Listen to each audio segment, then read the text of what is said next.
Welcome to Basketball Talk Pro. My name is Ron Ecker. Last night, for part of it at least, I watched the San Antonio-Cleveland game. I filmed the rest of it. I'm anxious to see the rest of the game. I know San Antonio won by 2, but I'm looking at other things than just the score. But I just love watching San Antonio play. They epitomize, for me, what an organization should be.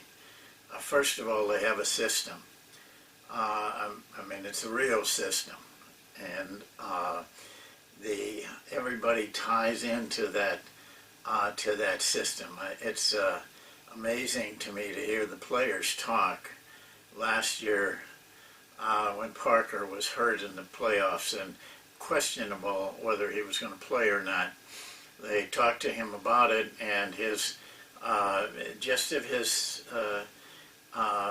remarks were this: yeah, I might not be able to play, but it really doesn't make any difference because it's the system that wins. We have a system, and it takes care of everything. Somebody will just move up in my place, and we'll be fine. That's such a great way of looking at things, and that's how they feel. And the players are so remarkable to me. There's no chest pounding, no biceps showing, no show of emotion or excessive emotion when somebody does something like a dunk, which almost everybody in the NBA can do. They just run back down the floor. They're businesslike. They don't, their introduction is very ordinary. There's nothing there. They just walk out on the floor, get introduced, and get ready to play.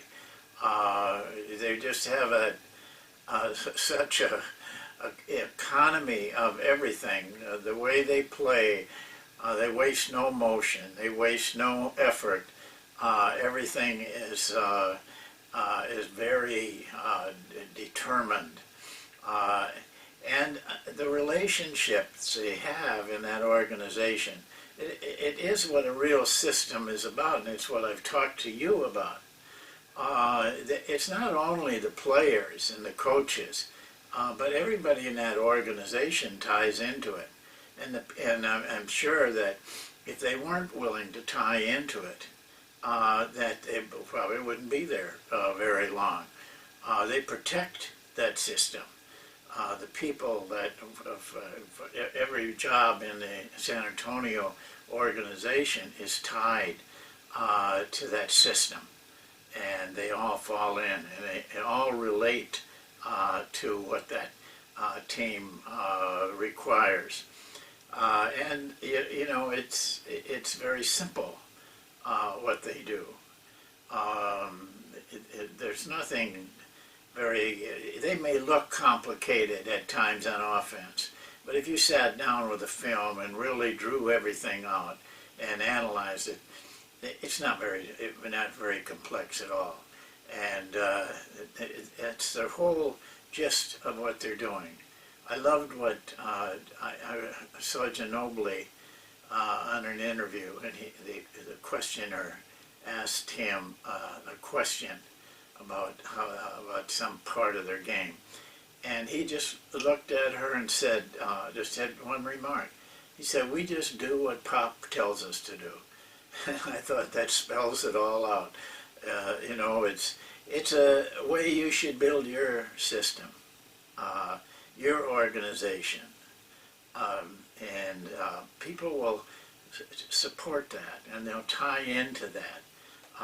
And if they don't, you just kind of shuffle them around, and there's ways you can get rid of them without being, firing them or anything. But keep it to people that really will support you, what you're doing, not you personally, but what you're doing. And you got to remember that. Get you personally out of it. Well, today we're going to talk about contesting shots and we're going to show you the drill that we run. We only run one drill to get the job done, but it has been very, very effective for us. I don't know, I probably ran this drill 3,000 to 4,000 times in my career. I've ran it for as long as I can remember, and I actually designed the drill, but it was back when I was what would now be called a Division III coach, and I've taken it wherever I've gone. But why do I say it's expanded? Well, we did show this drill earlier in the year, some time ago, almost about a year ago. But it was kind of a very compact video that we showed some film, but it wasn't. There was a lot that was left out because of time. So this one is going to be two parts. It's the only way I can find the time to do things right. Otherwise it would get way too long. And the other reason is I believe so heartily in contesting shots. I think it has such an effect on the game. I can just about tell you this, that if you're contesting more than 70% of your opponent's shots, you've got a pretty good chance of winning. And on the other hand, though, if they're contesting over 70% of your shots, coach, you have some work to do on your offense. Your responsibility as a coach is to put something out there that helps players get uncontested shots. Not good shots, uncontested shots. That's the key statistic that you need to be looking at. I can look at almost any set of cumulative team stats and look down at the bottom and tell you which teams are contesting shots and which aren't. It shows up in the shooting percentage. It very seldom fails that you see a team that's giving up 50% on their twos. Primarily, that's the key figure. And then take two films and do them and see how many shots that they contested. I think you'll find that they're below 70%. So it's very important to the game. And I would say this, if you get anything out of these videos, this drill is one you should get. Because if you do it right, and I'm going to try to help you do it right, you'll get great results. It'll win some games for you, even if you don't have the exact talent that other teams have. Well, let me just talk about two things before I go on the whiteboard. And there I'll show you the rules and everything for it. And tomorrow, not maybe tomorrow, but the next session that we have, I will have the films to show you. So you'll see it on the whiteboard, and then in the next session, you'll see it out on the floor with college players running it in a live practice situation. First of all, how to contest. How do you contest? Well, I keep this very simple. I just tell them two things. I want them to go as high as they can with an arm extended as high as they can. And the second thing I want is when they're doing that to go straight up as they can. It's not realistic for a player to be coming hard out on a shot and be able to get there quickly and keep his momentum from running into a player. It takes a little while to practice and learn that, and they will learn that in this drill. How to do that and still go straight up so that there's no foul on it. So really that's all I tell the players, because this is happens so fast and under such different situations, that if they can just do those two things for us, I'm very happy, because it's not an easy job, this contesting shots. And then when to contest. This is probably a little bit more difficult. And I try to take the guesswork out of it for the players. I tell them to contest wherever they are when the guy is taking the shot. If they're 15 feet away from the shooter, instead of keep running and he gets the shot off while you're running, stop and go up as high as you can with your arm extended. Now, does that do any good? Yes, I think it does. Because here's what mostly happens. That guy that's 15 feet away, what he does is he doesn't do anything. He turns and gets ready for the rebound. The guy gets an uncontested shot. At any level of play, they're going to shoot a good percentage on an uncontested shot. If he goes up, wherever he is, 15 feet away, it has an effect on that shooter. It now becomes a 1 in our system. The other way, it was a 0, and people shoot 68% when you're shooting against zeros. 1, though, brings it down about 20%, 15 to 20%. That would be a 1 instead of a 0. How does it affect? It's a mystery.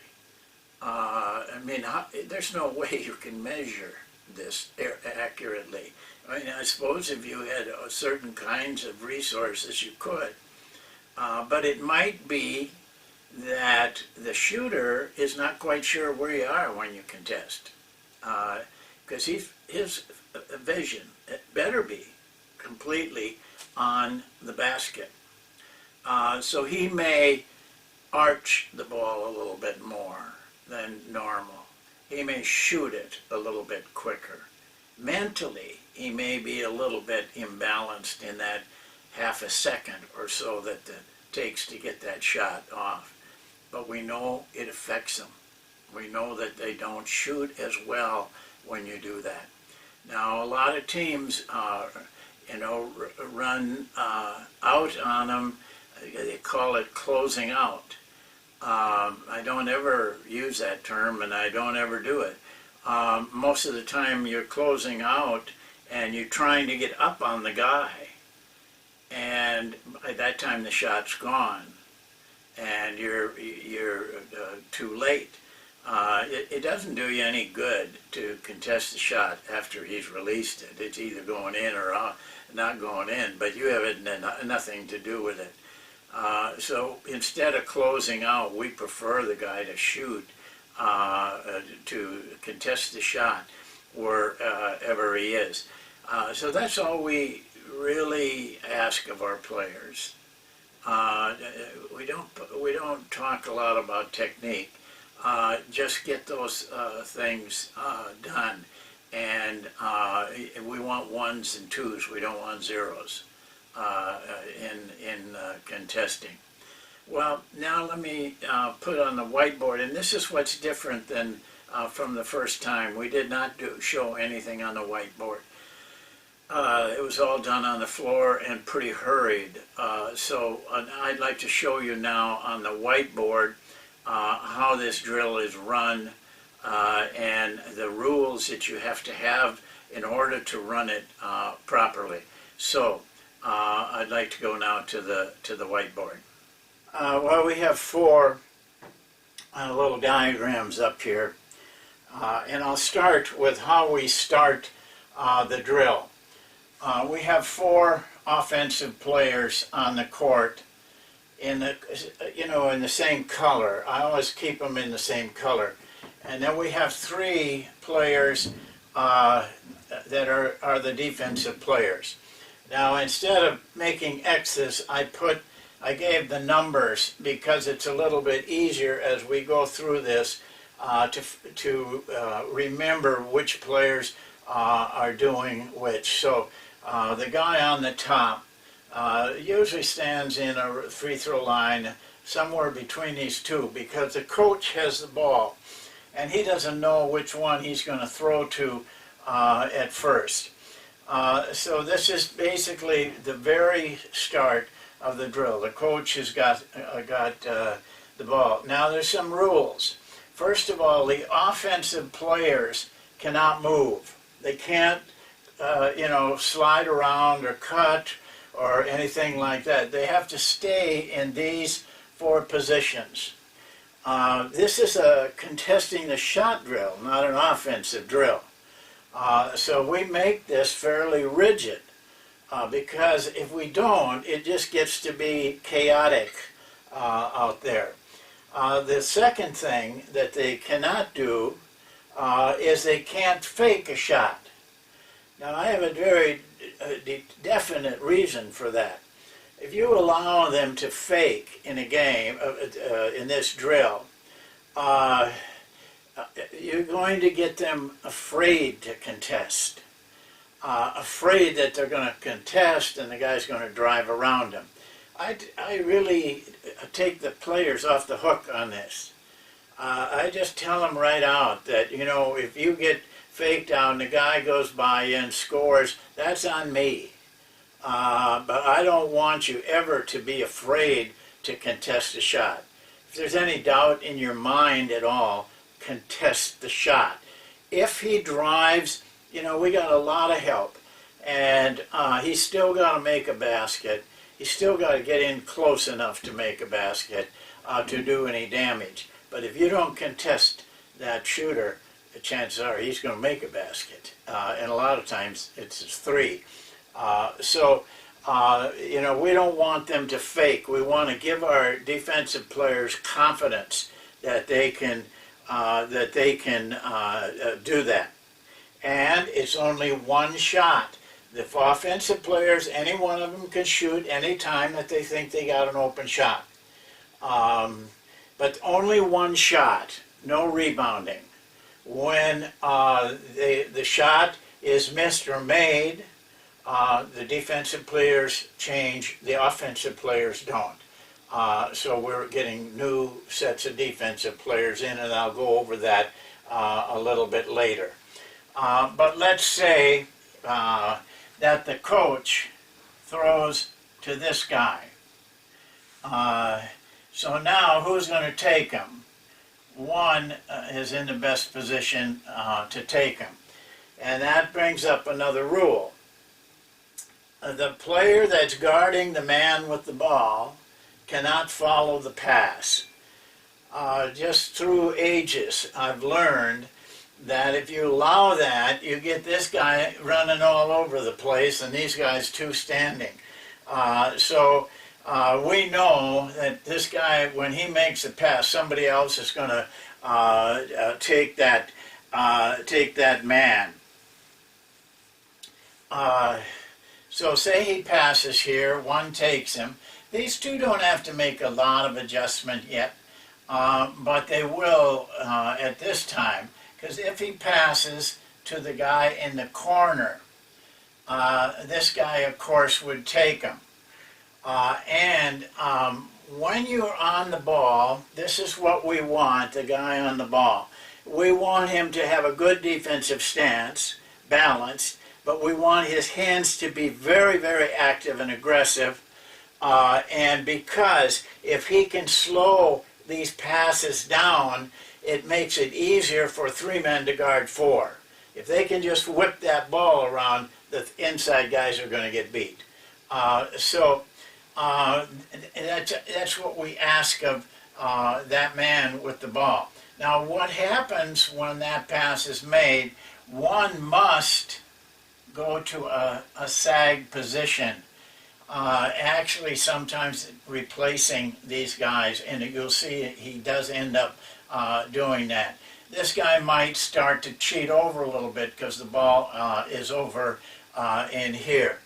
But this sag, it's hard to get him to do it. because they're afraid they're going to get, the guy's going to come out here to right back out here.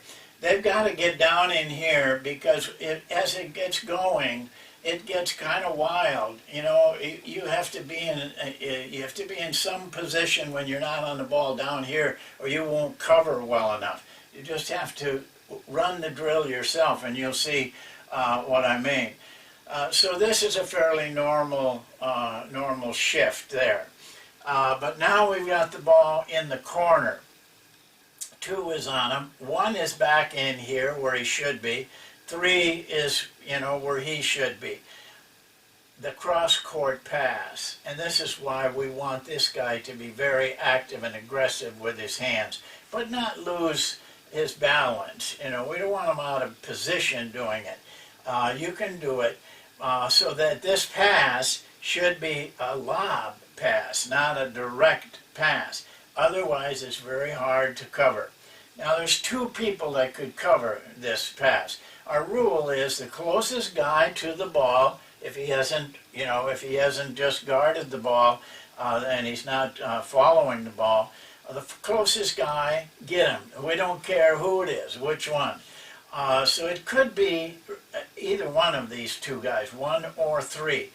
But my guess is it's going to have to be 3 most of the time, unless that guy really makes him throw a long lob pass. One might be able to get out there, and that would be fine. But that's the kind of thinking you have to do. Now, these are positions drawn up on a board. You'll see in the film work in the next session. It gets all out of whack. Players are all over running to try to keep the guy from shooting, or contest it if he doesn't. If he does get the shot off, and they really have to think on their feet, and that's what this drill does. It puts you in a position of scrambling, and you have to make decisions on that scrambling because there's nothing set in concrete. And as a coach, don't spend too much time saying you got to do this, you got to do that, because it won't work. It just won't work. They have to make their decisions out there the best that they can, because they only got 3 men they're guarding 4.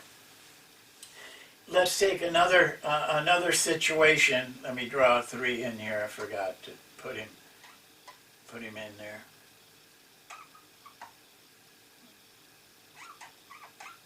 Well, I guess this thing don't want to do it either. You have to just remember that he's down here. Now the ball is out here. 3 has that's where 3 is. I'm sorry. 3 has taken him. 1 is now in a sagged position. When this pass is made, then 1 has to come out and cover that.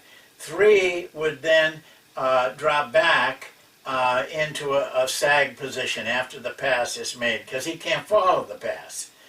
Temptation is to do that on those 2 front guys. Now the ball goes back into the corner, and so now you have some shifting to do. 2 has got to go take him. 3 is back in here now, so 3 might be the man to move over, or 1 might be the man to move over, so that they maintain the best they can those 2 sag positions. And now it's going to get kind of tough for these guys. Now they're mixed up, especially if 1 goes and takes that spot instead of 3, and probably would in this situation. So now the ball, but let's say he doesn't. We have a different situation where 1 is on the ball here, and the ball goes to the corner. 2 goes out, 3 goes across, can go across, and then 1, the guy guarding the ball, would just drop down into that position. Now, what you have to remember is there is no really defined rules. Just follow the simple rules that we have given you. And the players then are forced to make decisions on their own. After the guy gets a shot, say, if you want, you might talk to players about if you could have done this or you could have done that, or you might be complimenting them. Once they get this drill down, you're going to compliment them a lot because it's fun to watch. I've seen times where you can go 24 seconds and not, even though they got only 3 men against them, they can't get a shot off, an uncontested shot off.